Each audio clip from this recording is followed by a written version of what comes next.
మనందరికీ ఎంతో ఇష్టమైన ఆవకాయ పచ్చడి ముక్క మెత్తబడకుండా సంవత్సరం కాలం నిల్వ ఉండాలంటే ఈ కొలతలతో చేసి చూడండి, చాలా బాగుంటుందండోయ్. ఆవకాయ పచ్చడి కోసం పచ్చడి మామిడికాయలు, పుల్లగా ఉండే మామిడికాయలు 1 కేజీ వరకు తీసుకొని ఈ విధంగా చిన్న చిన్న ముక్కలుగా కొట్టేసుకొని టెంక మీద పొర తీసేసుకొని క్లీన్గా శుభ్రం చేసుకొని సైడ్కి అయితే ఉంచేసుకోండి. ఇప్పుడు ఇందులోకి 1/2 కిలో వరకు పప్పు నూనె వేసుకోవాలండి. వేరుశనగ నూనె అయితే చాలా బాగుంటుంది పచ్చడి. ముక్కలకి నూనె బాగా పట్టించిన తర్వాత ఇందులోకి కారం వేసుకోవాలి.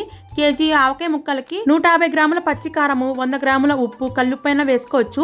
50 గ్రాముల వరకు ఆవపిండి, 2 టీ స్పూన్ల వరకు మెంతి పిండి, 1 అర టీ స్పూన్ వరకు పసుపు వేసుకొని వెల్లుల్లిపాయ రెబ్బల మీద పొట్టు తీసేసి ఈ విధంగా గుప్పెడైతే వేసుకొని బాగా కలిపేసుకోవాలండి. ఇలా కలుపుకున్న స్పైసెస్ అన్నిటిని నూనె పట్టించిన ఆవకాయ ముక్కల్లోకి వేసేసి కలిపేసుకోవాలి. ఈ ఆవకాయ పచ్చడి ఈ కొలతలతో చేసి చూడండి, ముక్క అయితే మెత్తబడకుండా సంవత్సర కాలం నిల్వ ఉంటుంది.